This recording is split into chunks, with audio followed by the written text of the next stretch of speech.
Chapter 1. The History of the U-Boat Weapon. The submarine warfare of the First World War, which permanently changed the history of naval warfare, had its roots in the decades before. Submarines were not a spontaneous invention of 1914, but the result of a long development process marked by daring engineers, visionary military strategists, and technical advances in shipbuilding. To understand why the U-boats became such an important factor in the Great War, one must look at the history of this weapon, which at first hardly anyone took seriously and which then became one of the most fearsome threats to Britain's naval power. For centuries, the idea of moving invisibly underwater in order to attack the enemy by surprise had existed for centuries. The first experiments with primitive submersibles can be traced back to the 17th century, for example with the Dutch inventor Cornelis Drebbel, who built a simple underwater vehicle, but it was not much more than a leather-covered rowing boat body. Such attempts had no military use, but they showed that the idea of moving the war below the surface of the sea fired people's imaginations early on. In the 19th century, the development took on more concrete forms. With the advent of steam power and improved metalworking, new opportunities arose for shipbuilding. While the world's major navies invested in massive battleships, some engineers experimented on a small scale with submersibles. Especially in the American Civil War, there were sensational missions. The H.L. Hunley, a Confederate submersible, attacked the Union ship USS Housatonic in 1864 and sank it with an explosive charge. This success was also tragic, because the Hunley was also lost in the process. But the incident showed that small, camouflaged underwater vehicles were quite capable of seriously endangering powerful warships. The European navies watched these developments with interest, but also with skepticism. The idea of a submersible was considered by many admirals to be impractical, almost unsporty. War at sea has traditionally been a duel of large battleships in open battle, not the secret actions of invisible attackers. But parallel to the conservative attitude of the naval leadership, engineers continued to advance the technology. In France, for example, experiments were carried out with electrically powered boats. In Great Britain there were experiments with steam-powered submersibles, and in Germany the concepts were taken up late, but with increasing ambition. The problem of energy supply was the limiting factor for a long time. It was not possible to burn coal underwater, and the early steam boilers were also unsuitable. It was not until the introduction of the combustion engine and electric batteries that new perspectives were opened. The combination of diesel propulsion for surface navigation and electric motor for diving became the standard that gave submarines their decisive performance in the 20th century. This technology developed at the turn of the century and made the submarines useful military units for the first time. Germany played an ambivalent role in this phase. Under Reich Chancellor Bismarck, naval policy had hardly played a major role. The German Reich tended to rely on a strong army. It was not until the era of Wilhelm II and the ambitious Admiral Alfred von Tirpitz that a massive expansion of the fleet began, but it initially concentrated entirely on battleships. The goal was to stand up to the British Royal Navy by creating a high-seas fleet strong enough to keep Britain in check. Submarines were considered secondary in comparison. Nevertheless, from the 1900s onwards, Germany also began to systematically develop submarines, not least because smaller states such as the Netherlands and Sweden had already shown practical progress. The Imperial Navy ordered its first real submarine in 1905, the U-1, which was commissioned in 1906. It was only 42 meters long, had a displacement of 238 tons and could reach just under 10 knots at the surface. It was a technical experiment, not a strategic trump card, but it marked the beginning of a fleet that grew steadily until 1914.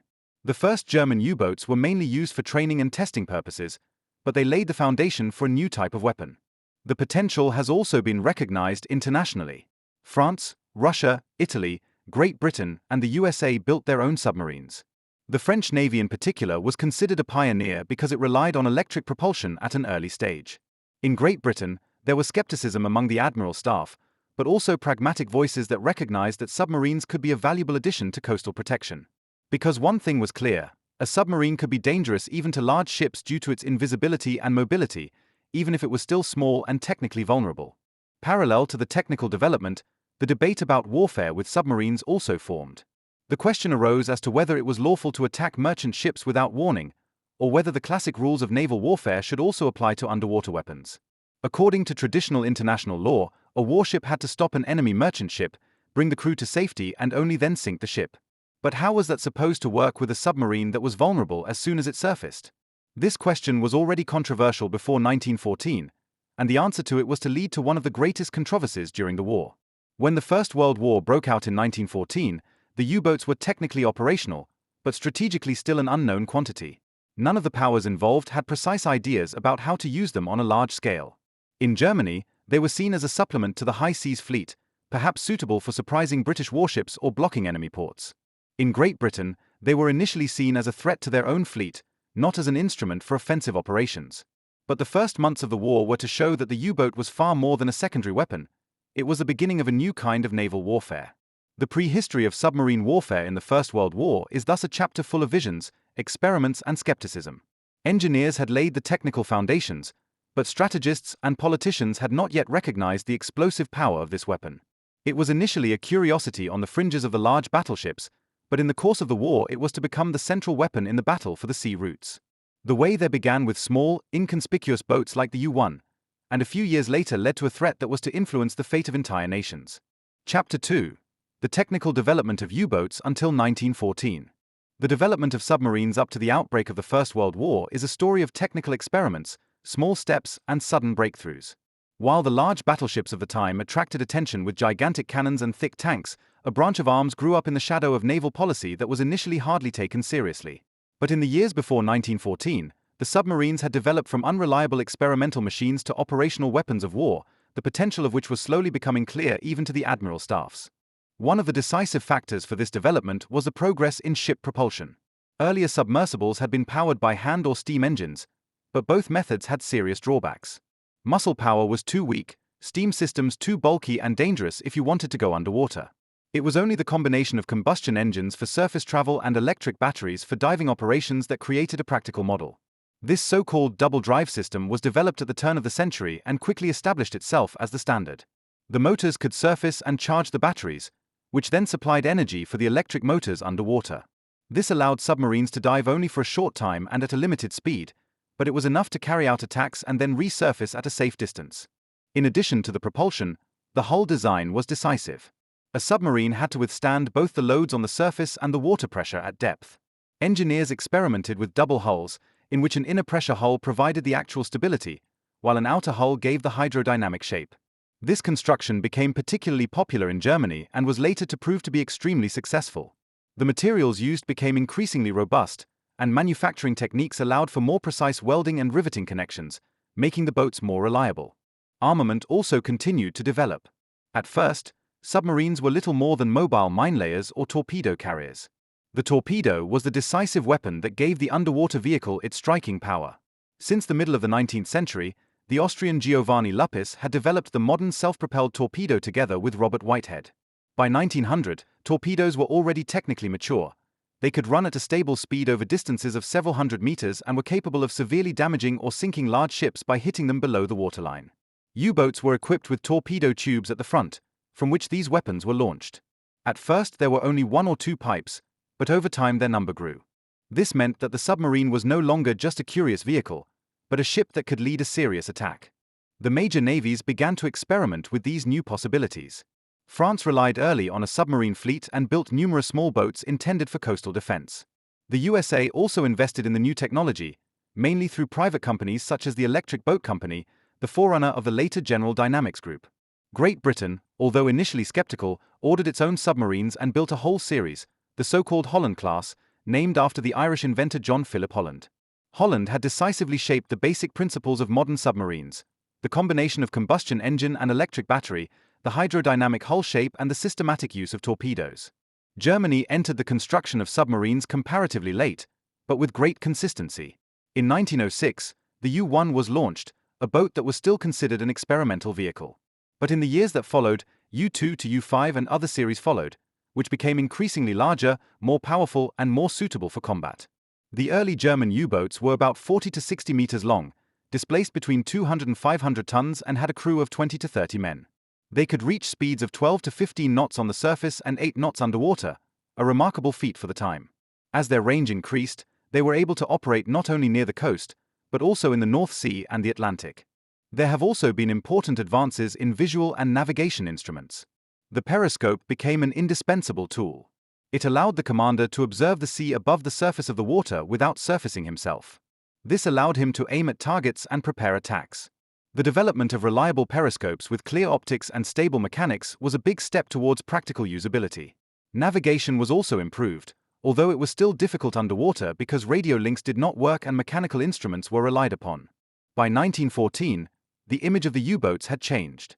They were no longer just experimental vehicles, but regular units in the fleets. France had more than 80 submarines, Great Britain about 70, Germany about 30. Russia, Italy, Austria-Hungary, and Japan also built up their own fleets. The navies increasingly realized that these vehicles were capable of both threatening enemy warships and making trade routes unsafe. Nevertheless, they were still underestimated by many admirals. In the conservative imagination, open combat between capital ships was considered the real core of naval power. An attack from the shadows seemed to some almost like a break with the chivalry of naval warfare. In the plans of the German Navy, the U-boat initially played a minor role. The main attention was paid to the high seas fleet with its dreadnoughts, which was to survive in a possible duel against the Royal Navy. But a submarine weapon was growing in the background, which was to have a much greater effect in an emergency than Tirpitz and his admirals could imagine. The early operations that were planned were still defensive, as coastal protection, as a means of blockade. But technical development had created the conditions for submarines to be able to do much more. A discussion about the legal classification also unfolded at the international level. Should submarines be treated like normal warships, with the same rights and obligations? Or were they a new, problematic type of weapon? The Hague Conferences of 1899 and 1907 had tried to formulate rules for naval warfare, but the specific questions of submarine warfare remained unresolved. How could a commander bring the crew of a merchant ship to safety when his own boat was so small that there was hardly any room for prisoners? How could he control a ship without endangering himself when it surfaced? These unresolved issues heralded the conflicts that would lead to international tensions later in the war. By the summer of 1914, U-boat technology had matured to such an extent that it could play a decisive role in a major war. Diesel propulsion, powerful batteries, reliable periscopes, improved hulls, and powerful torpedoes made the boats serious opponents. Their reach was enough to threaten trade routes in the English Channel, the North Sea, and even the Atlantic. Although their ability to defeat entire fleets was still doubted, they were predestined as an asymmetrical weapon against merchant ships. The years before the First World War were thus a transitional period. Submarines were no longer experiments, but an integral part of fleet planning. They had overcome their teething troubles, even if not all technical problems had been solved. For many officers, their role remained unclear, but for the engineers and commanders, it was noticeable that they were holding a weapon in their hands that could change the face of naval warfare. When the cannons of Europe began to speak in August 1914, the U-boats were ready, no longer as a curiosity, but as a serious challenge for the world's greatest naval power. Chapter 3: Germany's Naval Policy and the Importance of the U-boats. German naval policy in the German Empire was closely linked to the political and ideological ideas of Kaiser Wilhelm II. From an early age, Wilhelm had the dream of making Germany a world power, and in his eyes this included a fleet that could compete with the Royal Navy. This attitude led to a huge armaments program that shaped the political landscape of Europe in the years before the First World War. In this context, the U-boats initially played only a minor role, but soon became a weapon whose importance went beyond what even the architects of German naval policy had expected. When Wilhelm II ascended the throne in 1888, the German fleet was still insignificant by international standards. Germany had a strong army, which was considered the backbone of the Reich, but the navy was primarily designed to protect the coast. It was not until Alfred von Tirpitz was appointed State Secretary of the Imperial Naval Office in 1897 that a targeted rearmament began, which was to permanently change the character of the empire. Tirpitz devised a concept that became known as risk theory. The German fleet was to be so strong that Britain would have to fear high losses in the event of war, even if it remained nominally superior. This deterrence was intended to prevent the British from blocking German expansion. But parallel to this official line, there were voices within naval officers and among civilian observers who recognized the potential of the submarines. They pointed out that, unlike Britain, Germany had no overseas bases and that the fleet would be effectively trapped in the North Sea in the event of war. Under these conditions, submarines could be a means of weakening the superior British fleet or attacking its trade routes. These arguments were heard, but did not prevail before the war. At the same time, however, the German leadership had a problem that indirectly paved the way for the later U-boat war. Britain was dependent on imports, especially food and raw materials. Its island economy could only survive because merchant ships reached the ports unhindered. Even before the war, British and German strategists were aware that a blockade could decide the outcome of the conflict.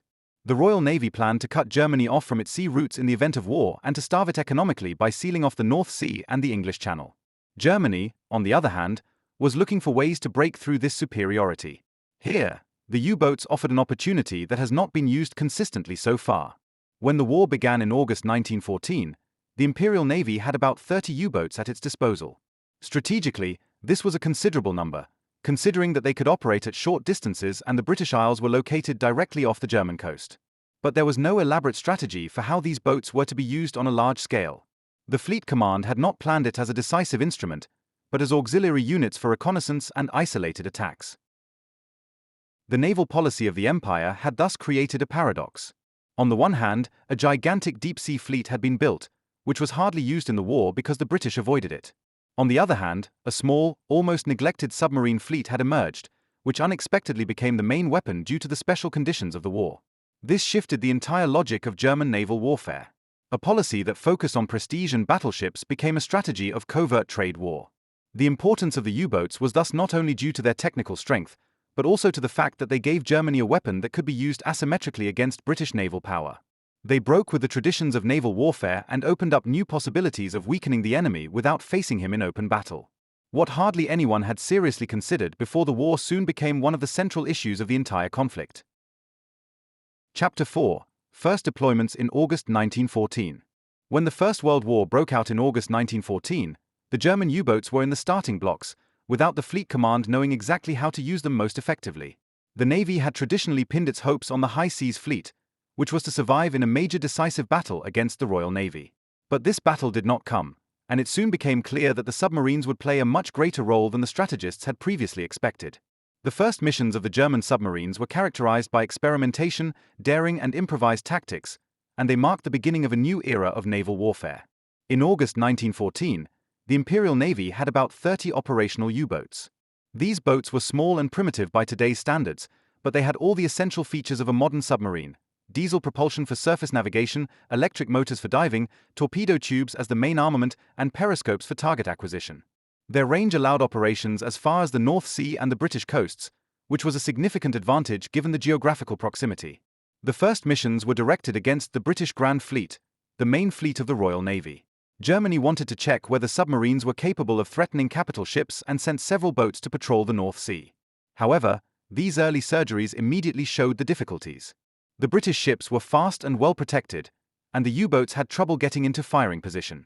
In addition, there were the dangers of navigating in unknown waters and the technical limits of the boats, which could only stay underwater for a short time. Some of the first ventures ended inconclusively, others almost in disasters, when the boats narrowly escaped enemy destroyers. Nevertheless, as early as September 1914, an event occurred that made the world public sit up and take notice. On the 22nd of September, the German U-boat U-9 under the command of Otto Weddigen attacked a group of British cruisers in the North Sea. Within a few minutes, Weddigen succeeded in sinking 3 large ships, the Bucher, the Hogue and the Cressy, with torpedoes. More than 1,400 British sailors lost their lives. The attack was a shock for the Royal Navy and a triumph for the German U-boat force. He showed that the new submarines were quite capable of destroying large warships and made it clear in one fell swoop that naval warfare had reached a new dimension. The success of U-9 had an enormous psychological effect. In Germany, Weddigen was celebrated as a hero, newspapers printed detailed reports, and the public recognized for the first time the effectiveness of the U-boats, which had been underestimated until then. In Great Britain, on the other hand, the shock was great. The Royal Navy, which considered itself invincible, had to accept that its ships were vulnerable even in home waters. The attack led to the fact that large ships were no longer allowed to sail unsecured without escort, and forced new precautionary measures throughout the fleet management. In addition to such spectacular successes, there were also numerous smaller operations. German U-boats patrolled the North Sea, laid mines off British ports and attacked merchant ships. This revealed a dilemma that was to shape the entire submarine war.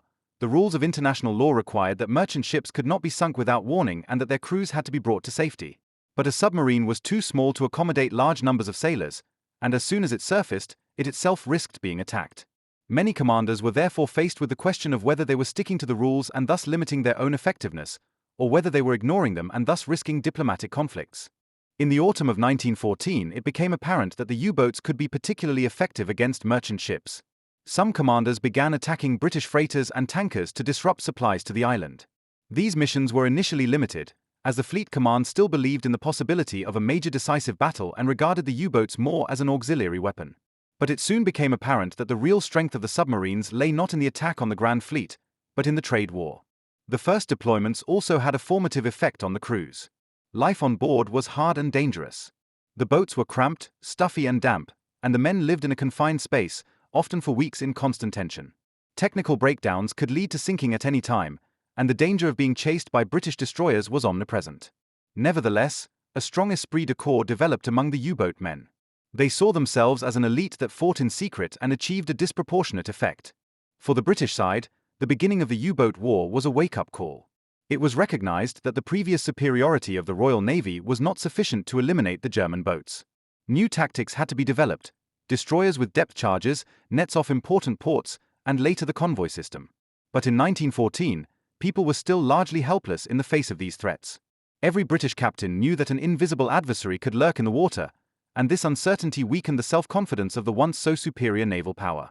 The German U-boats had thus shown their potential in the first year of the war. Although not all operations were successful, and many boats were lost, the attack of U-9 and other incidents made it clear that a new era of naval warfare was being entered. The naval leadership in Berlin slowly began to rethink. While the High Seas Fleet had only limited effect after the Battle of Heligoland and later at Skagerrak, the U-boats proved to be flexible, dangerous, and difficult to fight. The first deployments in August and September 1914 were thus the prelude to a development that was to have a significant influence on the balance of power in the war. A weapon that was previously intended as a supplement became a strategic tool within a few months. Germany realized that with the U-boats it had a way to threaten British supplies and corner the island nation. The way was paved for the actual submarine warfare, which was to become one of the central areas of conflict of the First World War in the years to come. Chapter 5. The Naval War against Great Britain. From the very beginning, the war at sea in the First World War was a struggle for the supply lines and for the economic endurance of the participating states. Britain, the world's greatest maritime power, was uniquely dependent on its trade routes. As an island nation, it lived off the raw materials and food that came across the oceans. Around 2/3 of the food comes from overseas, as does a large part of the coal, oil, and raw materials for industry. For British strategy, this meant that the Royal Navy not only had to show military superiority, but also to ensure uninterrupted supplies. It was precisely at this point that the German U-boat war began, and it quickly developed into a serious threat to British warfare. In the summer of 1914, Germany had focused on land warfare with the Schlieffen Plan, but the Navy was looking for ways to break British dominance at sea. Since the High Seas Fleet was outnumbered by the Grand Fleet, it could hardly hope for a victorious decisive battle. The blockade by the Royal Navy soon had its effect. Germany was cut off from world markets, supplies from overseas collapsed, and the economy began to suffer from isolation. Under these circumstances, the naval leadership and political leadership realized that submarines offered the only realistic way to turn the tables. The naval war against Great Britain therefore increasingly took the form of a trade war, with German U-boats patrolling the North Sea, the English Channel and later also the Atlantic to sink British merchant ships. The aim was to disrupt the supply of the island nation to such an extent that the British population would suffer from hunger and the government would be forced to make peace. It was a strategy that did not rely on quick battles, but on slow suffocation. The first few months already showed the effectiveness of this method. More and more often, British newspapers reported sinkings of freighters, tankers, and passenger ships. The number of ships lost month after month increased steadily, and the psychological impact was significant. No British merchant ship could feel safe anymore. From the ports of Liverpool to the shipyards in Scotland, fear of the invisible enemy beneath the surface of the water circulated. Captains knew that a single torpedo could be enough to sink their ship within minutes. At the same time, the naval war against Great Britain was accompanied by diplomatic tensions. The rules of international law stipulated that merchant ships had to be stopped before they were sunk and the crew had to be brought to safety. But how was a submarine supposed to do this if it was small and vulnerable itself? As soon as it surfaced, it risked being shot at by armed merchant ships or rushing destroyers. Many commanders therefore decided to shoot without warning. Thus, submarine warfare became a problem under international law that strained relations with neutral states, above all the USA. Britain responded to the threat with a variety of measures. Initially, they relied on escort by destroyers to accompany the merchant ships. Later, mine barriers were laid to make it more difficult for German boats to access important sea routes. In addition, the Royal Navy experimented with deception tactics, the so-called Q-ships. These were merchant ships equipped with hidden cannons. If a submarine surfaced to launch an attack, the Q-ships suddenly opened their hatches and opened fire. Some of these traps were successful, but they also increased the willingness of German commanders to act without warning. The naval war against Great Britain was thus not only a military, but also a moral and political struggle. On the one hand, there was the British blockade, which cut off Germany from raw materials and food, leading to a famine that affected millions of people. On the other hand, there was the German U-boat war, which directly targeted the British civilian population by sinking merchant ships whose cargo was essential to feeding the island. Both sides thus waged a form of economic war that prolonged and intensified the war on land. By 1915, the operations of the German U-boats intensified. More and more often, they ventured deep into the Atlantic, as far as the coasts of Ireland and Scotland. Neutral ships also got caught up in the maelstrom of events, as their cargo was often considered important for the war. Particularly spectacular was the sinking of the British passenger liner Lusitania in May 1915, which cost the lives of over 1,000 people, including many US citizens. This event intensified international criticism of the German approach and led to Berlin restricting unrestricted submarine warfare for the time being. But the idea of bringing Great Britain to its knees by sinking it remained. For the German population, the naval war against Great Britain became a symbol of hope. Newspapers and propaganda posters painted the image of the invisible submarine roaming the seas like an avenger of German isolation. Every report about a sunken ship was celebrated. Every success of a U-boat commander was considered proof that it was possible to counter the overpowering opponent. At the same time, the price remained high. Many boats did not return, and hundreds of German sailors died in the cold water. For Great Britain, the struggle for survival at sea was a constant challenge. The supply of the population and the army had to be ensured at all costs. A race arose between sinkings and new buildings. While German U-boats destroyed hundreds of ships, the British shipyards tried to create replacements. Finally, one of the most decisive antidotes was resorted to: the convoy system, which was consistently introduced from 1917 onwards. Merchant ships no longer sailed individually, but in groups, which were protected by warships. This measure significantly reduced losses and made it more difficult for the U-boats to find loot undisturbed. In retrospect, the naval war against Great Britain was a central element of the First World War. He showed that modern wars are decided not only on the fronts, but also in the logistics and supply lines. The submarines turned out to be a weapon capable of seriously endangering the balance of power. They presented British naval power with one of its greatest challenges in centuries, forcing it to fundamentally change its tactics and strategies. The fight for the sea routes was thus much more than a sideshow. It was an integral part of the war, which affected millions of people. Without bread, meat, coal, and oil, Britain would not have been able to fight. Without imports from the colonies and from the neutral states, the economy would have collapsed. The fact that it was possible to maintain supplies despite all the losses was a decisive factor in Britain's perseverance, and at the same time proof that the German strategy of U-boat warfare caused enormous damage, but did not achieve the final goal, the surrender of the enemy. Chapter 6: Submarines in the Mediterranean and Atlantic. The submarine warfare of the First World War not only took place in the North Sea and the English Channel, but soon spread to other sea areas. The Mediterranean and the Atlantic became crucial arenas in which the German and Austro-Hungarian submarine fleets tried to disrupt Allied supply lines. While the North Sea was primarily the direct duel between the Imperial Navy and the Royal Navy, the operations in the Mediterranean and the Atlantic were part of a more global struggle for resources, trade routes, and the connection between the theaters of war in Europe, Africa, and Asia. The Mediterranean has always been an important hub of trade and military logistics. France and Britain used it to transport troops from their colonies in North Africa and Asia to Europe. In addition, the supply routes that came via the Suez Canal from India, Australia, and New Zealand ran there. For Germany and its allies, the Mediterranean therefore offered an attractive area of operations. The Austro-Hungarian Navy, which stood on the side of the German Reich in the war, had bases in Pola and Cattaro from which its submarines could operate.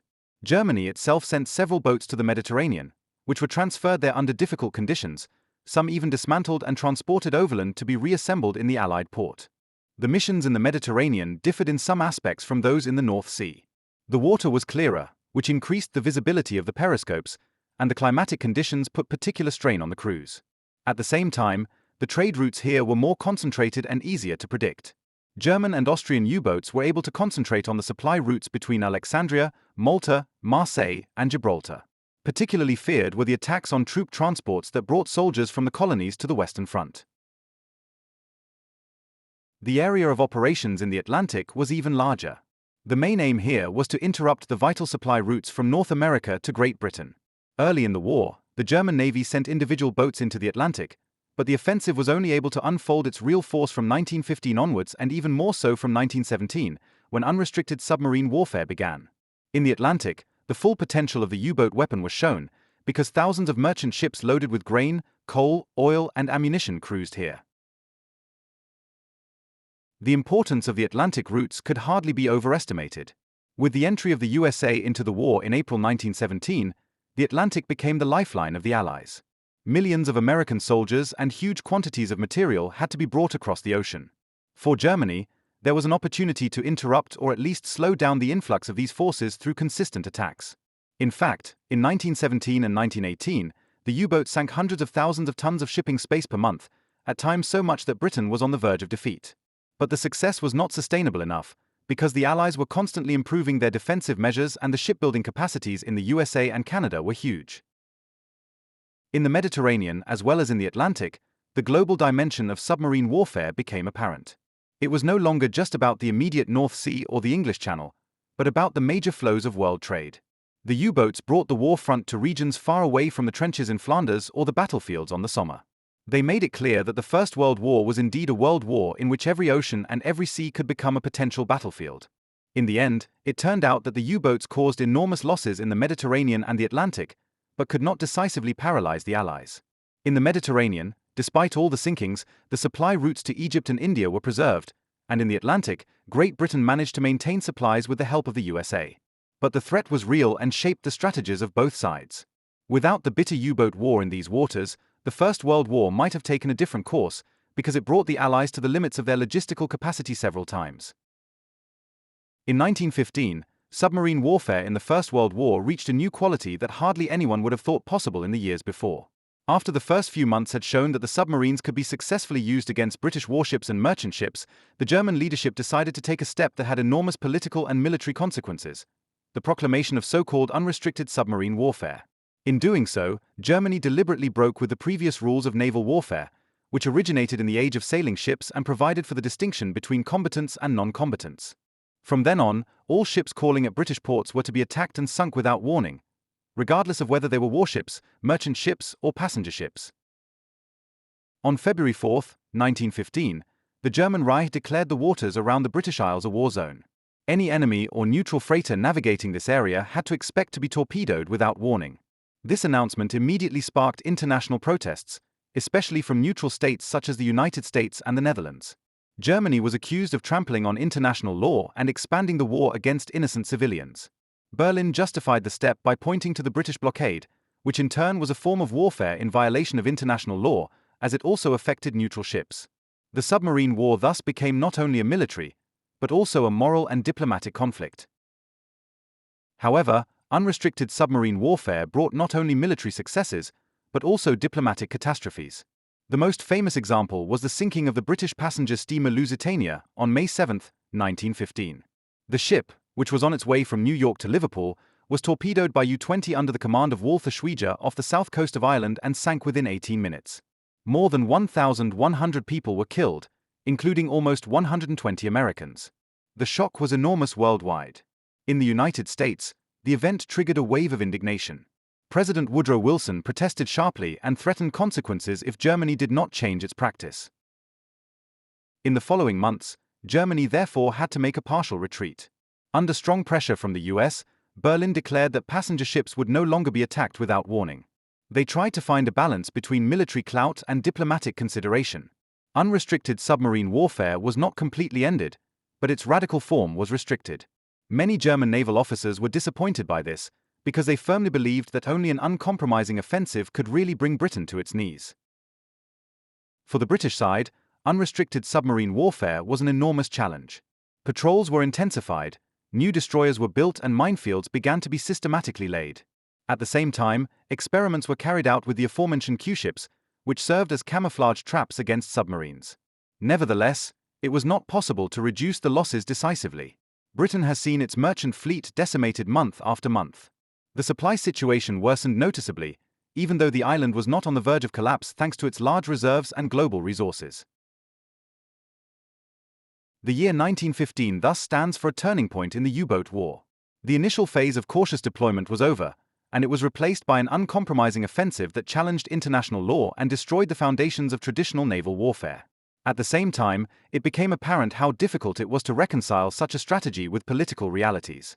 Unrestricted submarine warfare became a weapon that fascinated, frightened, and divided at the same time, and whose shadow was to extend beyond the further course of the war. When the First World War broke out, the Lusitania remained in civilian passenger service, albeit under dangerous conditions. Many believed that such a large and fast ship was not seriously threatened by submarines. Its speed would allow it to escape potential attackers, and its size made it seem almost unsinkable. But the German Navy had long since opened up the North Atlantic as an area of operation, and the danger was real. In the spring of 1915, submarine warfare intensified after Germany declared British waters a war zone. The German embassy in the United States even published a warning in several American newspapers advising passengers that traveling on British ships in times of war was dangerous. On the day of the departure of the Lusitania from New York on May 1, 1915, such an advertisement appeared in a newspaper right next to the itinerary. Many travelers took note of it, but most did not attach much importance to it. Confidence in the superiority of the ship and one's own invulnerability prevailed. There were almost 2,000 people on board, including many women and children as well as around 130 US citizens. Officially, the Lusitania was a civilian passenger ship, but the German side later claimed that it was also transporting ammunition and war material.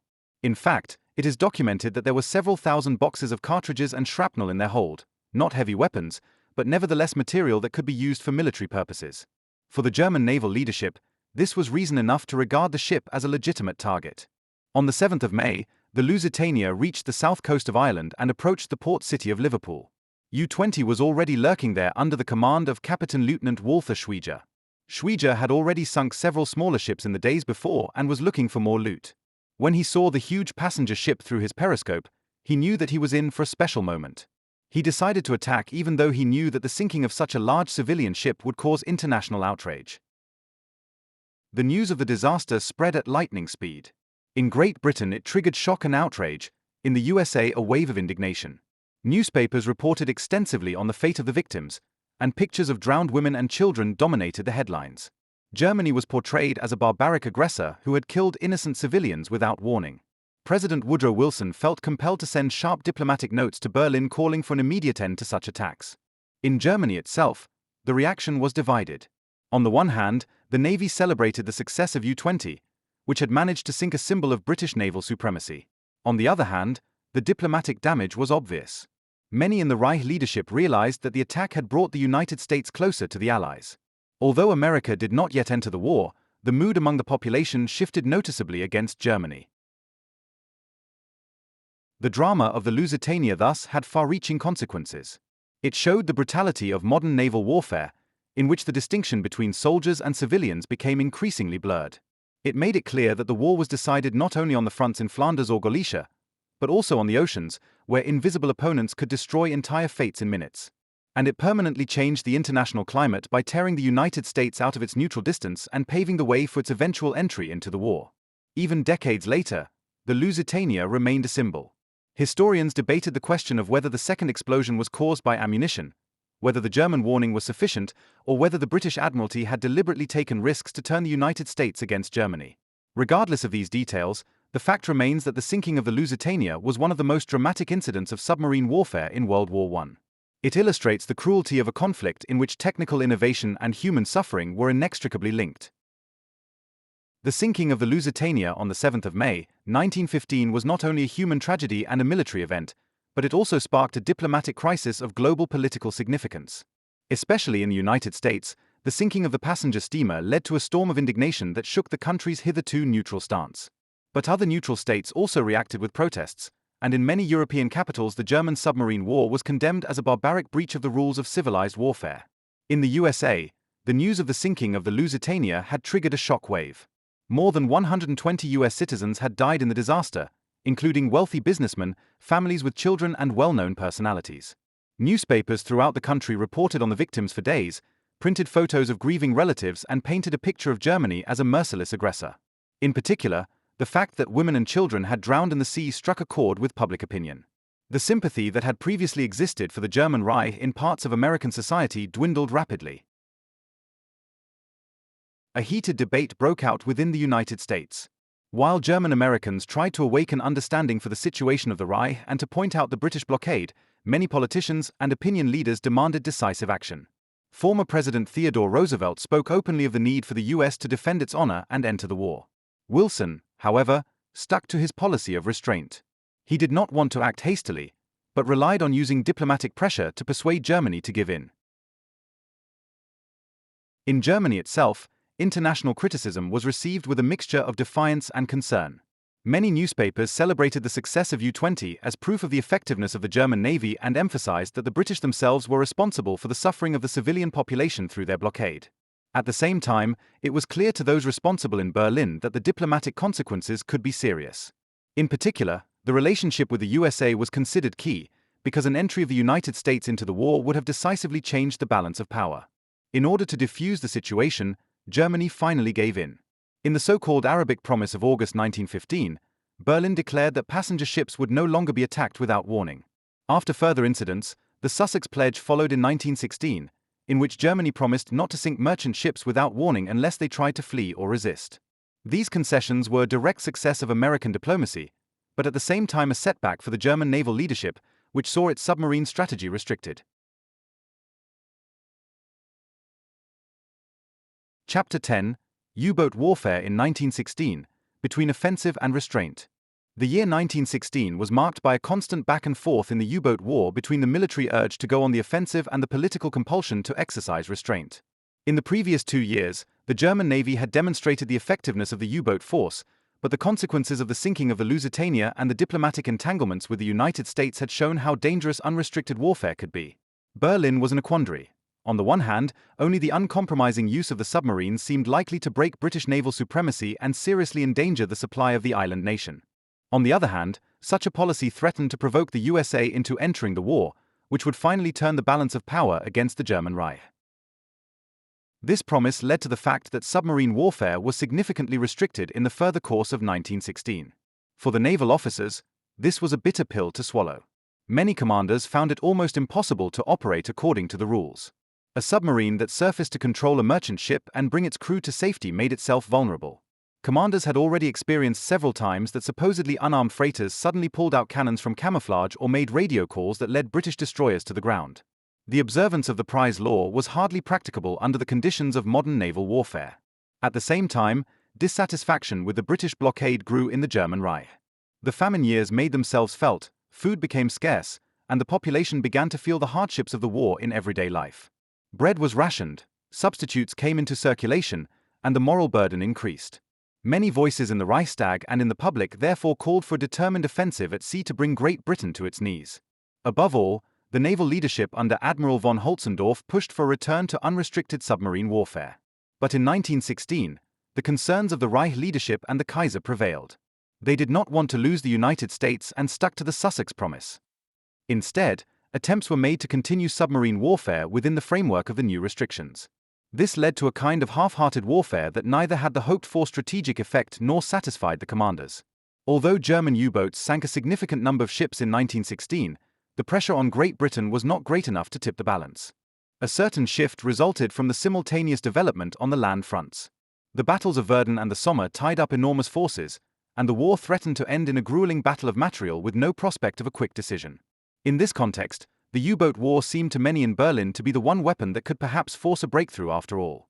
But the political leadership remained divided. Reich Chancellor Bethmann Hollweg urged caution and emphasized that the United States must be avoided as a possible adversary at all costs. The Navy, on the other hand, urged them to finally drop all restraint. It is interesting that the year 1916 was also a phase of intensive technical development of the U-boats. New classes with a longer range and stronger armament were tested. Particularly worth mentioning are the so-called U-cruisers, which were able to stay at sea much longer and also reached distant sea areas.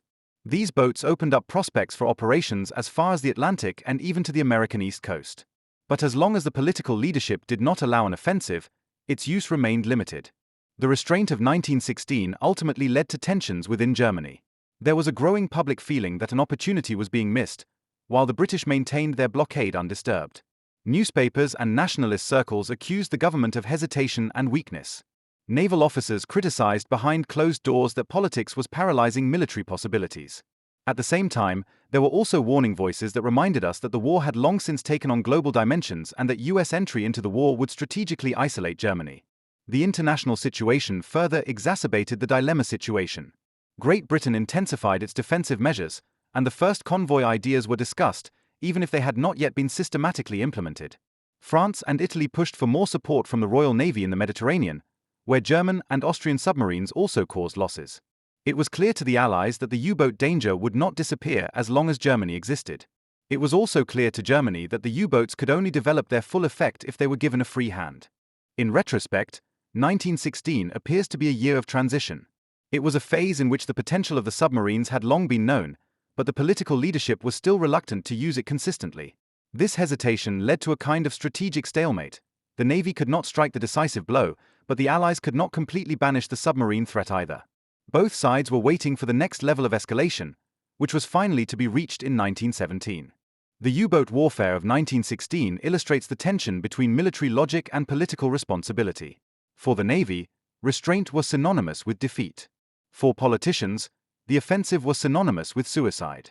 In this contradiction lay the tragedy of the year, a formidable weapon that was half slowed down, and an empire that did not know whether to risk playing the last card.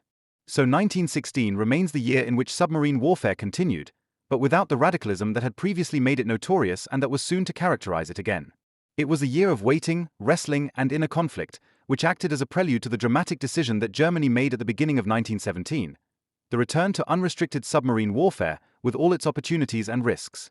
Chapter 11. The Second Unrestricted U-Boat War from 1917. The turn of the year 1916-17 marked one of the most momentous decisions in German warfare. After long debates in Berlin and in view of the increasingly urgent supply crisis, the Reich leadership decided to resume unrestricted submarine warfare. This was a decision that offered the last hope of victory militarily, but politically carried an enormous risk: the entry of the United States into the war. It was a step that Reich Chancellor Bethmann Hollweg accepted with a heavy heart, but which the naval leadership under Admiral Henning von Holtzendorf presented as the only possible salvation of Germany. Holtzendorf had written a famous memorandum at the end of 1916 in which he convincingly argued that only an uncompromising submarine war could bring Great Britain to its knees. His calculations assumed that German U-boats could sink about 600,000 to 700,000 gross tons of shipping space per month. Within 6 months, he predicted, the British economy would have collapsed, the supply of the population would no longer be secure, and the country would be forced to make peace.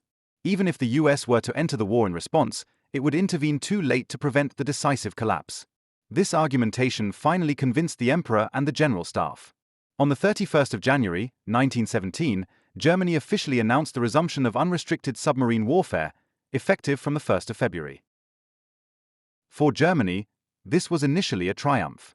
Newspapers proudly reported on the successes of the U-boat commanders, who were portrayed in heroic poses. Propaganda portrayed the submarines as invisible avengers against the British blockade, which in turn was blamed for hunger in Germany. In many cities, every success was celebrated as if it were a victory on the battlefield. The naval leadership felt vindicated, and Holtzendorf's prognosis seemed to be fulfilled. But the downside was not long in coming.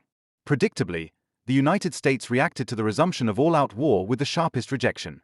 President Woodrow Wilson, who had campaigned with the slogan "He kept us out of war" during the 1916 election campaign, could no longer remain neutral in the face of the new German policy. On February 3, 1917, he broke off diplomatic relations with Berlin. A few weeks later, the so-called Zimmermann Dispatch scandal was added, a German secret radio message intercepted by the British, in which Mexico was offered an alliance with Germany in the event of American entry into the war. This revelation enormously intensified anti-German sentiment in the USA. On April 6, 1917, the United States officially declared war on the German Reich.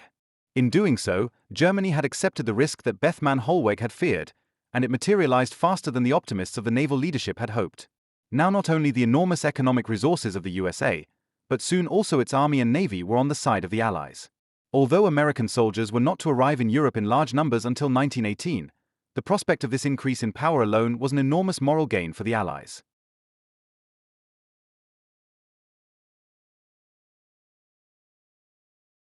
Thus, 1917 stands in the history of submarine warfare as the year of the greatest offensive and at the same time the greatest strategic mistake. The U-boats inflicted immense losses on the Allies, but the price was the entry of the United States into the war, an event that ultimately sealed the fate of the empire. Chapter 12. The threat to British supply lines. This meant that the British population and army were not only dependent on the battles at the front, but also on the safe passage of thousands of freighters that called at the ports of Liverpool, London, or Glasgow week after week. For the British government, the question arose as to how to protect the supply lines. Initially, the focus was on increased patrols and the arming of merchant ships. But these measures were not enough. U-boats acted from cover, attacked unexpectedly, and disappeared again. Their camouflage and agility made them an opponent that was almost impossible to catch with conventional methods. The Royal Navy, which had long prided itself on its tradition of open naval combat, had to recognize that it was dealing with an entirely new kind of threat. The threat to British supply lines was also reflected in the Allies' strategic planning. Without a secure supply, it was impossible to maintain the huge armies on the Western Front. Millions of tons of ammunition, equipment, and food had to be brought in continuously from the USA and the colonies. Every loss meant not only economic damage, but also an immediate weakening of the fighting power. The supply of grain and meat was particularly critical. Even small losses led to noticeable bottlenecks, as British agriculture was unable to close the gaps. The German U-boats achieved successes in the first months of 1917 that brought the British government to the brink of despair. In April 1917, they sank over 860,000 gross tons of shipping space, a historic high that had been unimaginable until then. That equated to dozens of freighters lost every month. Some historians say that Britain was only a few weeks away from economic collapse at this stage. In secret cabinet meetings, Prime Minister David Lloyd George painted a gloomy picture. If the losses continued at this level, the population would starve and the war could no longer be continued. However, the threat to the British supply lines remained until the end of the war. Even in 1918, German submarines were still sinking thousands of tons of ship space, and every convoy meant a risky crossing. But the turning point had been reached. Britain was no longer acutely threatened with collapse. In addition, there was the support of the United States, which, after entering the war in April 1917, not only built ships, but also provided food and raw materials on an unprecedented scale. This transformed the situation from an existential threat into a controllable challenge. For the German side, the bitter realization remains that the strategy was almost successful, but ultimately not enough. The British supply lines were at great risk, but they were not finally dismantled. The adaptability of the Royal Navy, the industrial strength of the USA, and the moral steadfastness of the British population prevented the German victory. The price was high. Millions of tons of shipping space were lost, tens of thousands of sailors died, and the seas became a battlefield without borders. In retrospect, it becomes clear that the threat to British supply lines was one of the central themes of the entire First World War. Here not only the fate of the island nation was decided, but also the outcome of the war as a whole. If the U-boats had succeeded in finally cutting off the British supply routes, history could have taken a different course. But the balance of attack and defense, of risk and adaptation, meant that Great Britain stood firm, and Germany failed with its last hope. Chapter 13: Convoy System and Allied Defensive Measures. The introduction of the convoy system was an organizational tour de force. Thousands of ships had to be collected, sorted and sent on their journey together at regular intervals. Destroyers, corvettes, and smaller warships served as escorts that could intervene immediately in the event of an attack. For the captains of the freighters, it was a change, as they had to give up their independence and adapt to the speed of the slowest ship in the convoy. But success was not long in coming. Already in the first months after the introduction, the losses of British merchant ships fell significantly. The principle was simple. A single ship was an easy target for a submarine, but a convoy meant that several dozen ships were protected by armed escort ships. If a submarine wanted to attack, it had to risk being discovered and pursued. Destroyers equipped with depth charges could attack the periscope and force the boat to flee. Although the German commanders repeatedly managed to get close to a convoy and torpedo individual ships, the success rate fell drastically compared to the times when the freighters sailed individually. Another advantage of the system was psychological. For the crews of the merchant ships, the journey in the convoy meant a greater sense of security. The thought of no longer having to sail alone across the Atlantic, but being part of a protected formation, boosted morale. At the same time, a sense of community was created among the sailors, who felt that their journey was part of a great collective effort. In addition to the convoy system, the Allies developed a number of technical and tactical defensive measures, which together formed an increasingly dense network against the U-boats. Particularly significant was the use of depth charges, which could be dropped specifically on suspected submarine positions. Although this weapon was initially inaccurate, the pressure and vibrations of the explosions forced many U-boats to surface or retreat. Over time, the explosive charges were improved, their firing mechanisms refined and the dropping techniques optimized. Another innovation was the development of acoustic tracking devices, the so-called hydrophones. They made it possible to detect the engine noise of submarines underwater and roughly determine their position. Although the technology was still in its infancy, it opened up a new dimension of underwater hunting. It was supplemented by the use of searchlights, listening stations on the coast, and later even by aircraft that could fly over large sea areas to detect suspicious periscopes or oil streaks. A particularly imaginative measure were the so-called Q-ships. These were seemingly harmless merchant ships that were in fact armed with hidden cannons. If a U-boat surfaced to check a ship according to the prize law, the Q-ships suddenly opened their hatches and opened fire. Some of these actions did indeed lead to the sinking of U-boats, but they also had a dangerous side effect. They increased the tendency of German commanders to shoot without warning, since any seemingly harmless ship could be a trap. The interaction of all these measures began to bear fruit from the second half of 1917. While in the spring the sinking figures had risen to astronomical heights, they now declined. Britain had regained some control over its supply lines, and the threat of an imminent economic collapse had been averted. This was one of the decisive turning points of the war. For the German side, this development was a bitter disappointment. The naval leadership had hoped to wrestle Britain down within a few months by returning to unrestricted submarine warfare. Instead, the Allies managed to intercept the storm with organizational skills, technical innovation, and international cooperation. In addition, there was the industrial power of the United States, which, after entering the war, not only built ships, but also mass-produced escort ships and defense technologies. The introduction of the convoy system also had another consequence. It forced the German U-boats to take on riskier missions. Instead of attacking lightly scattered merchant ships, they now had to try to penetrate heavily secured formations. This significantly increased the losses of the submarine fleet. Many boats were discovered and destroyed in such attacks, and the number of U-boat men killed increased. The effect was also strategically evident. The U-boat war lost its penetrating power. Although considerable amounts of shipping space could still be sunk, the number was no longer sufficient to bring Great Britain to its knees in earnest.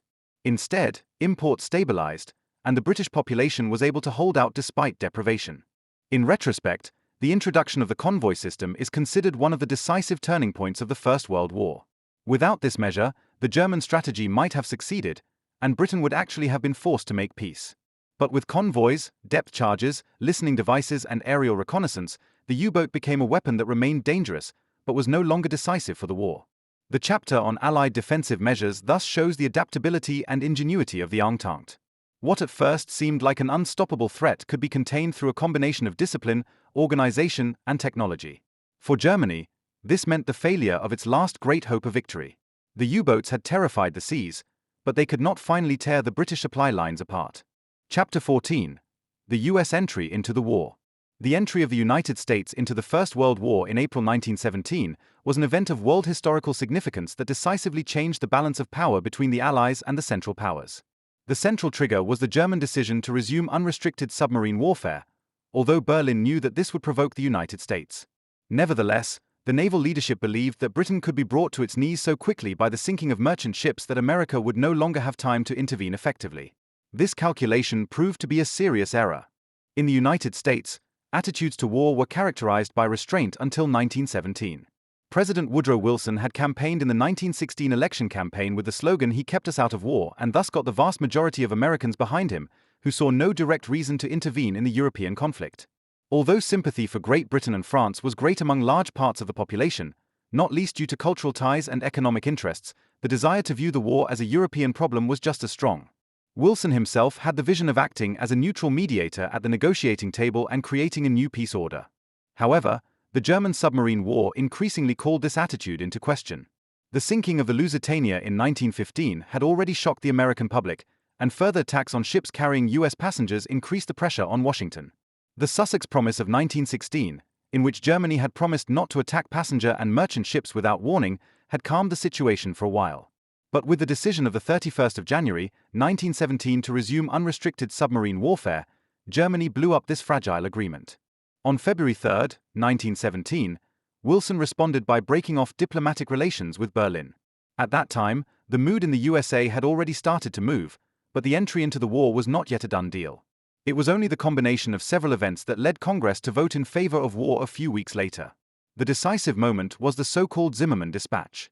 In this secret telegram, which was sent by the German government to the embassy in Mexico, Foreign Minister Arthur Zimmermann proposed an alliance. If America entered the war, Mexico would fight on Germany's side and, in the event of victory, would receive back Texas, Arizona, and New Mexico. The British Abwehr intercepted the telegram and forwarded it to the USA. When it became public in March 1917, it triggered a wave of indignation. The Zimmermann Dispatch acted like an accelerant. Many Americans who had hesitated so far saw the offer to Mexico as a direct attack on national security. Even those who had been skeptical about entering the war now felt challenged. Wilson thus had the decisive lever in his hand to convince Congress. On April 2, 1917, he gave a memorable speech in which he declared that the world must be made safe for democracy. On April 6, Congress approved the declaration of war against Germany. The entry of the United States into the war was initially less militarily important than economically and psychologically. In the first few months, there were hardly any American troops available in Europe, but the prospect of the almost inexhaustible resources of the USA gave the Allies new courage. American industry was able to mass-produce weapons, ammunition, ships, and food. The mere announcement that millions of American soldiers would soon be sent to the front changed the strategic balance. Germany now faced an opponent whose economic potential exceeded his many times over. Especially at sea, the American participation quickly made itself felt. The US Navy provided numerous destroyers and escort ships for the convoys, which further reduced losses in the Atlantic. American shipyards were running at full speed to build new ships and compensate for the losses caused by submarine attacks. Holzendorf's calculation of bringing Great Britain to its knees by sinking it became obsolete within a few months. Inside the United States, entering the war meant a deep cut.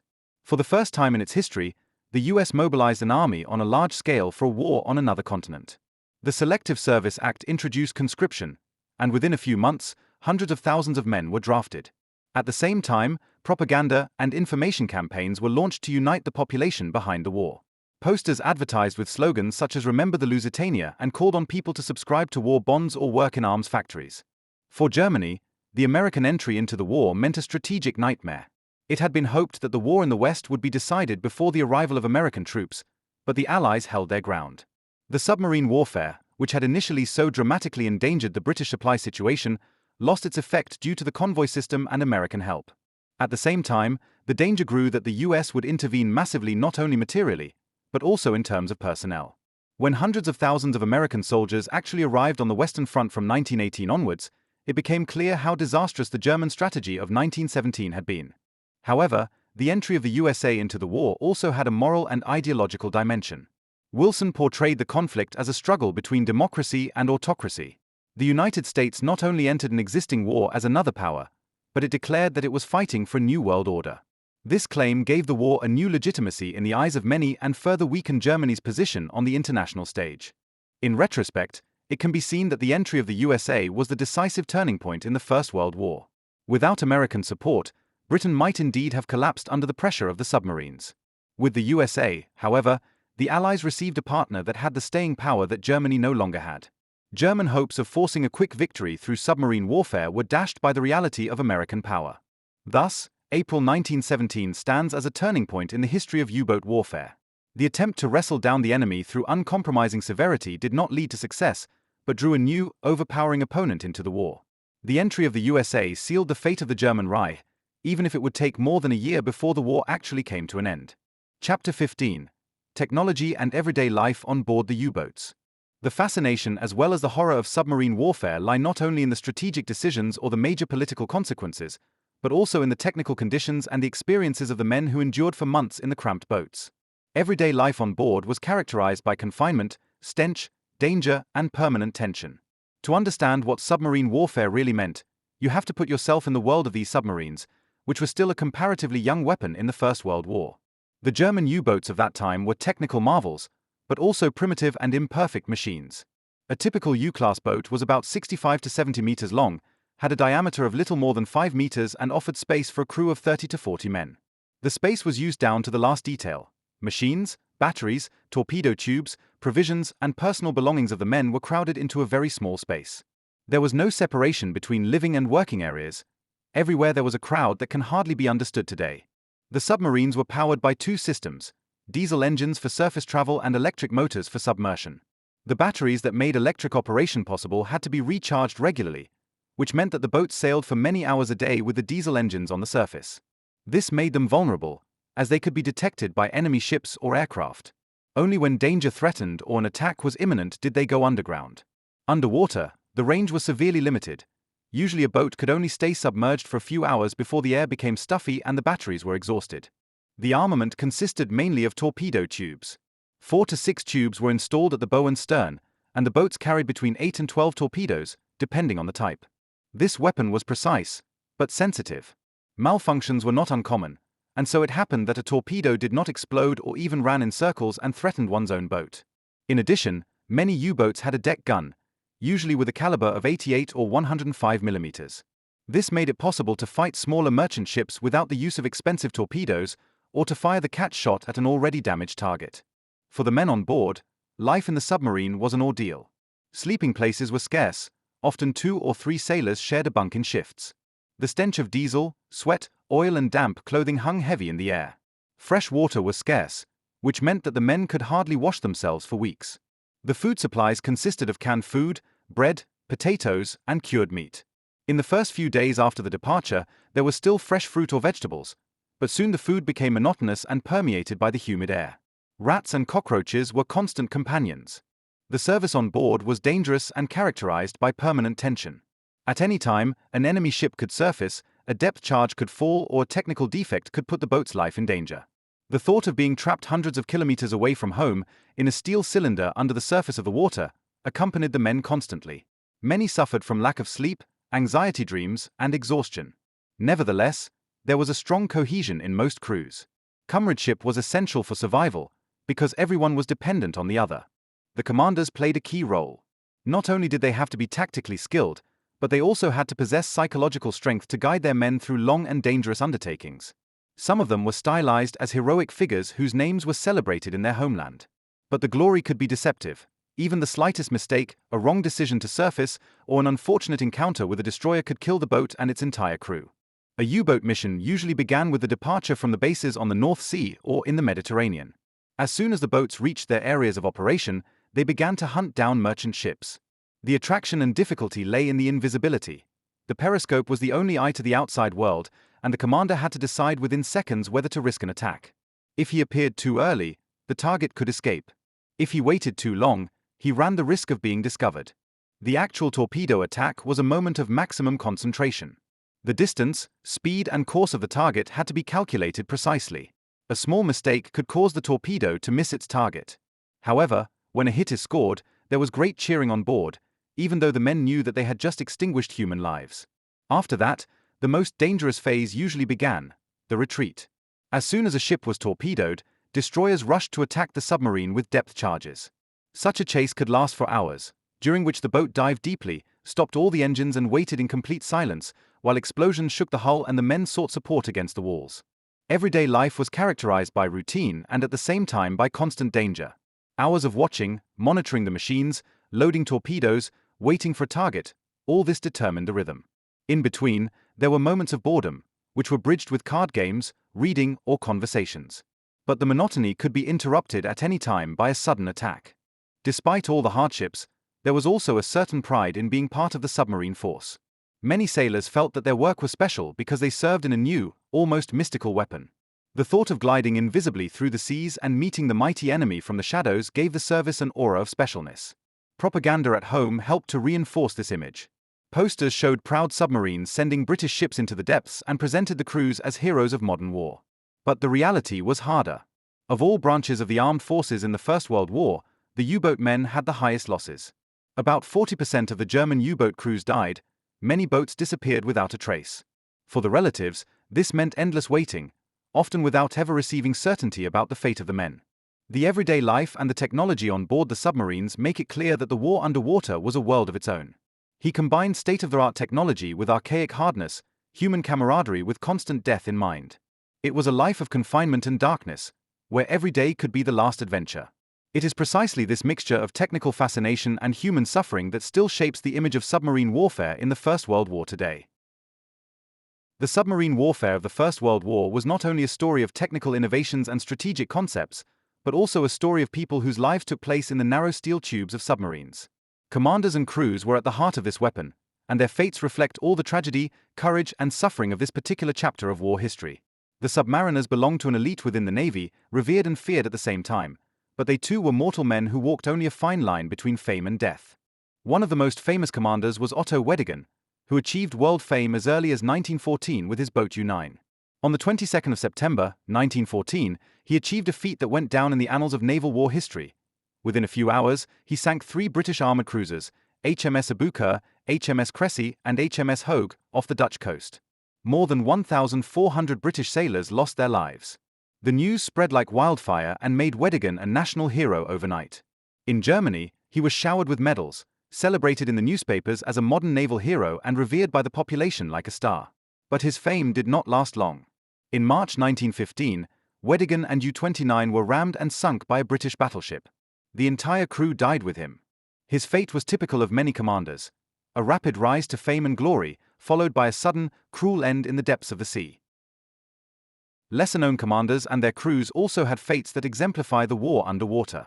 Many boats disappeared without a trace, without anyone ever knowing where and how they had sunk. For the relatives at home, this meant an agonizing wait, often for months, until the naval leadership finally officially reported the boat as lost.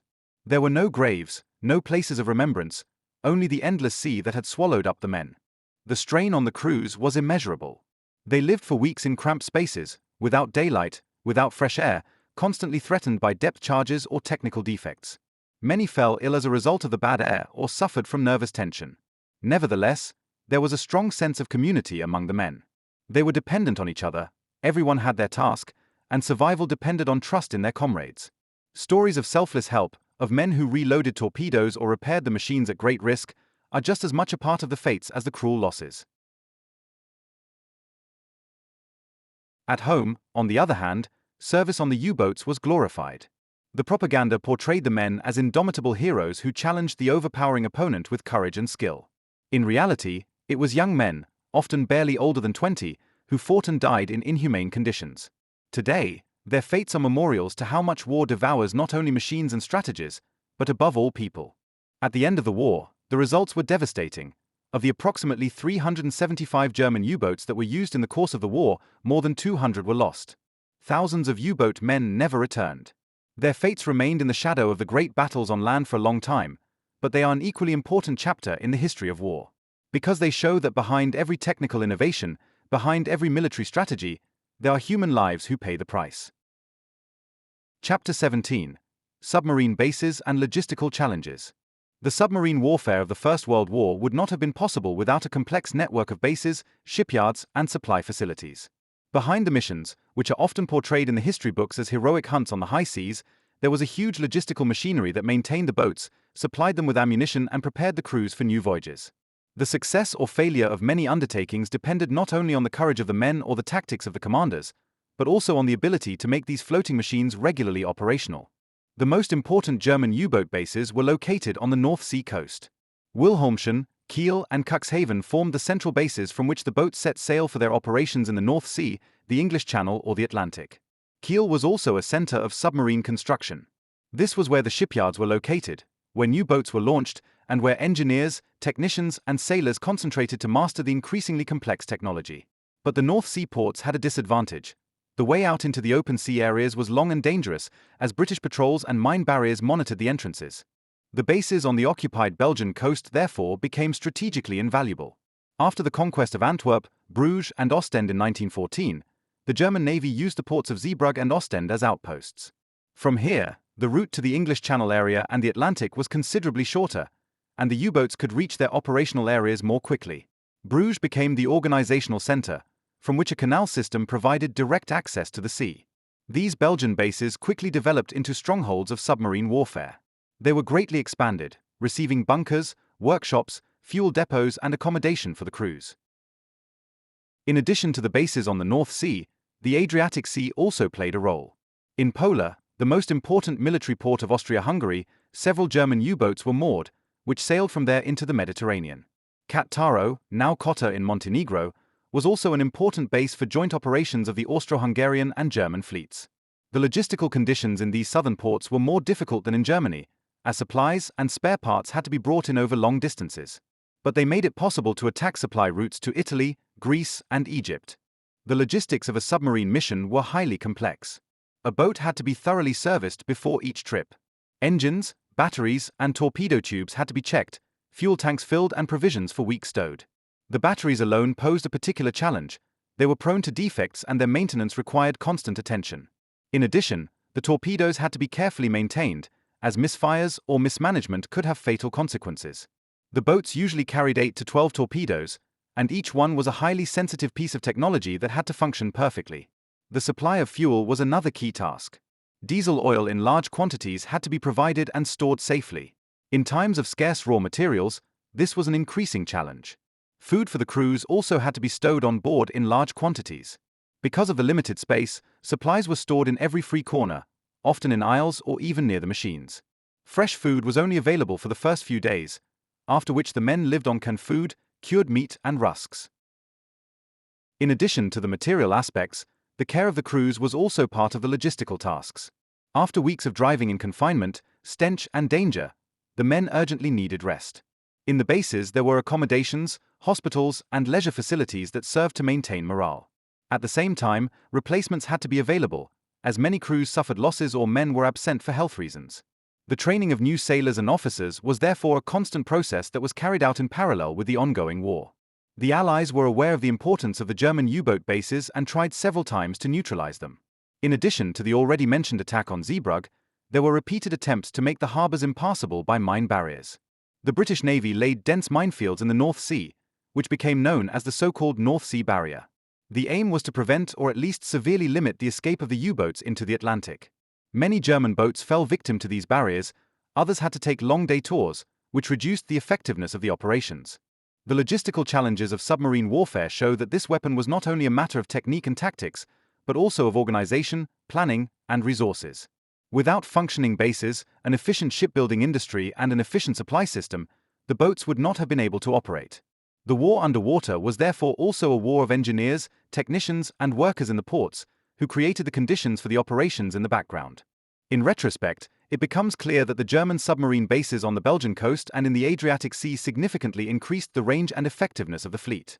But even they could not prevent the increasing pressure of the Allied defensive measures and the constant supply problems from gradually weakening the effectiveness of the German U-boats. The logistical basis of the U-boat war was impressive, but it was not sufficient to fulfill the strategic hopes that were associated with this weapon in Berlin. Chapter 18. The moral and psychological aspect of submarine war. The submarine warfare of the First World War was not only a question of technology, strategy, and logistics, but also one of the psyche. It was a huge moral and psychological burden for the men on board the submarines as well as for the civilian population on land and the political decision-makers. The war underwater changed the perception of security, brought new dimensions of fear, and made it clear that modern warfare was not only waged with weapons, but also with moods and mental pressure. For the crews of the submarines, the psychological challenge was omnipresent. They lived in narrow, dark steel tubes in which they were cut off from the outside world for weeks. The permanent danger of being discovered weighed on every man. The moment when depth charges exploded over the boat was particularly feared. The crash echoed through the narrow hull, the pressure waves made the walls tremble, and everyone knew that a direct hit would mean the end.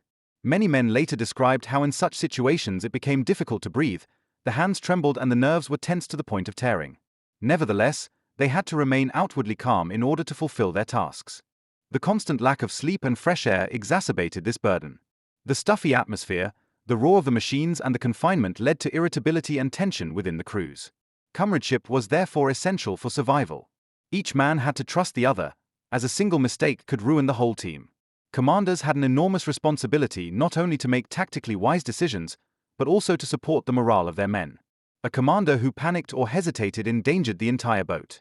Conversely, strong, calm leadership could boost the team's confidence and carry them through the toughest situations. The knowledge of their own vulnerability also weighed heavily on the men. Submarines were a new and feared weapon, but they were also extremely vulnerable. A hit, a defective battery, or a technical failure could turn the boat into a death trap in a matter of minutes. The crews knew that their chances of survival were slim. About 40% of all German U-boat men died in the war. This high rate hung like a shadow over every ride. Many sailors wrote farewell letters before setting sail or confided in comrades if they did not return. In Germany, too, the U-boat war had a strong psychological effect. Every success of a boat was celebrated in the newspapers, every commander was portrayed as a hero. In the face of the British blockade, which caused hunger and hardship in the Reich itself, the submarines became symbols of hope. They were considered the only weapon that could counter the overpowering opponent. But the euphoria had a downside. When boats did not return, the grief was great. Relatives often waited in vain for months for news until the naval leadership finally reported the boat as lost.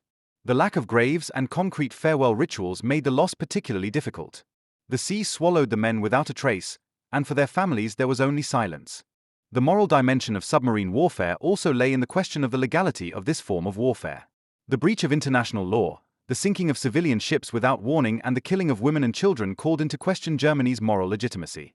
In the neutral states, especially in the USA, submarine warfare was considered a symbol of ruthlessness and barbarism. This perception influenced international politics and ultimately contributed to the entry of the United States into the war. For the German side, this was a moral dilemma. The weapon, which promised military success, isolated the Reich politically and irrevocably damaged its reputation. The Allies were also faced with moral questions. The British blockade, which cut off Germany from food and raw materials, led to hunger and deprivation among millions of civilians. In Germany, hundreds of thousands of people died of malnutrition and disease as a result of the blockade. From the British point of view, this was a legitimate form of warfare. From the German point of view, it was just as barbaric an act as the sinking of civilian ships. The moral aspect of naval warfare was thus marked by contradictions on both sides. The psychological effect of submarine warfare was also evident in how much it changed the image of war. The enemy was no longer visible, no longer part of a clear front, but lurked invisibly in the depths. This invisibility made submarine warfare particularly frightening. For merchant sailors, every swell meant the fear that a torpedo could suddenly hit. For the population on land, it was the concern that food and raw materials would no longer arrive. For the U-boatmen, it was the knowledge that the sea lurked below them like a grave that could open at any time. Initially, it was the introduction of the convoy system that dealt the decisive blow to the offensive. From May 1917, the British began to have their merchant ships systematically sail in convoys, which were secured by destroyers, corvettes, and soon also by American escort ships. For the German commanders, this meant that they no longer encountered isolated sailing ships, but encountered heavily guarded convoys. Each attack became riskier, losses increased, and the success rate dropped. While in April 1917 more than 860,000 gross registered tons had been sunk, the figures halved in the course of 1918. In addition, there was the technical development of the Allied defense. Water balloons became more and more precise, and the listening devices that could detect engine noises underwater improved. Airplanes and airships that monitored large sea areas made it dangerous for the U-boats to surface. While the German boats were able to operate almost undisturbed at the beginning of the war, their freedom of movement was now considerably restricted. Every periscope stay could be discovered, every ride on the surface became more risky. The losses among the U-boats increased accordingly. While the crews still had relatively high chances of survival at the beginning of the war, more and more boats did not return towards the end. Entire crews disappeared without a trace in the Atlantic or the North Sea, victims of mine barriers, depth charges, or technical defects.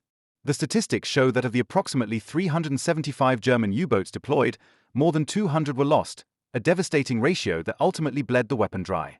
The psychological effect on the Navy was considerable. Each new mission resembled an ascension commando, and the former myth of invincibility gave way to an oppressive certainty of failure. The British morale, which they wanted to break with the U-boat offensive, was preserved despite the years of famine. The population endured food shortages and restrictions, while the government under Lloyd George strengthened cohesion through clever propaganda and organization. The introduction of food ration cards, education about the importance of convoys, and a shared sense of resisting a mortal threat paradoxically strengthened British society rather than corroded it.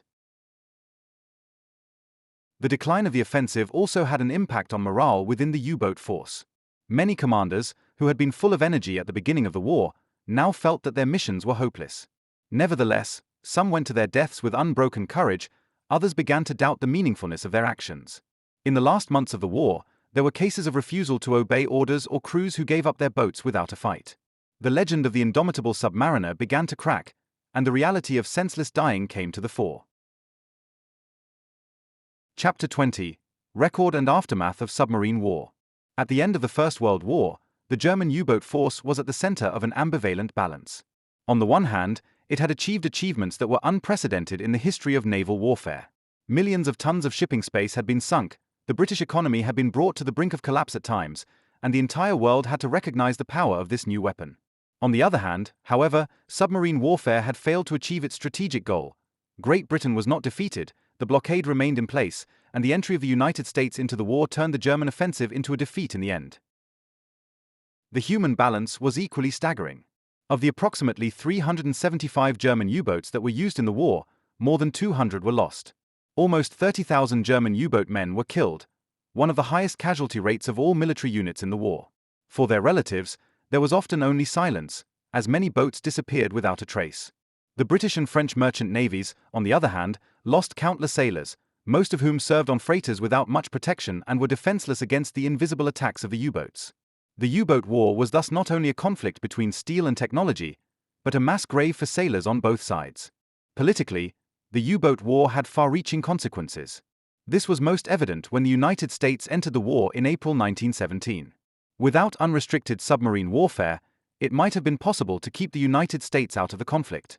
With their participation, however, the balance of power shifted irrevocably. Millions of American soldiers and the industrial superiority of the United States made the difference that forced Germany to surrender in the end. Ironically, the U-boat war, which was supposed to bring victory, contributed to the downfall of the empire. The submarine war also left its mark on international law. The sinking of civilian ships without warning represented a clear departure from the previous rules of naval warfare. For centuries, prize law had been the basis of maritime conflicts, which stated that merchant ships could only be sunk after inspection and evacuation of the crew. The German U-boats broke with this tradition because practical implementation was hardly possible under modern conditions. But it was precisely this rupture that led to international outrage and isolated Germany diplomatically. After the war, therefore, there was intensive discussion about new rules of naval warfare, even if the Second World War was to show that submarine warfare would again be waged in a brutal form. Technically, submarine warfare was a catalyst for enormous progress. In just 4 years, submarine technology developed from comparatively simple boats to complex machines with a longer range, stronger armament, and improved diving depth. Experiences from the war led to numerous states building their own submarine fleets in the 1920s and 1930s, inspired by the achievements and horrors of the German model. Submarine construction was intensified, especially in the USA, Great Britain, and France, and the Kriegsmarine of the Weimar Republic secretly tried to work on further development despite the restrictions of the Treaty of Versailles. On a social level, the U-boat war had a long-lasting effect. In Germany, the U-boat men were revered as heroes after the war, even if their deeds were ultimately in vain militarily. Many monuments and memorial plaques were erected to pay tribute to the victims. In Great Britain and the USA, on the other hand, memories remained marked by grief and outrage. The sinking of the Lusitania was deeply burned into the collective memory and served for decades as a symbol of the ruthlessness of German militarism. Psychologically, submarine warfare had revolutionized the perception of naval warfare.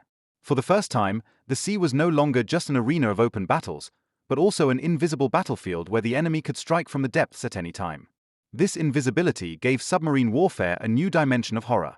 For merchant boatmen, fishermen, and passengers, every crossing became a risky undertaking in which a torpedo could strike at any time.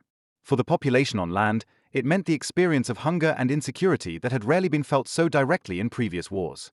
The aftermath of the U-boat war extended well into the interwar period.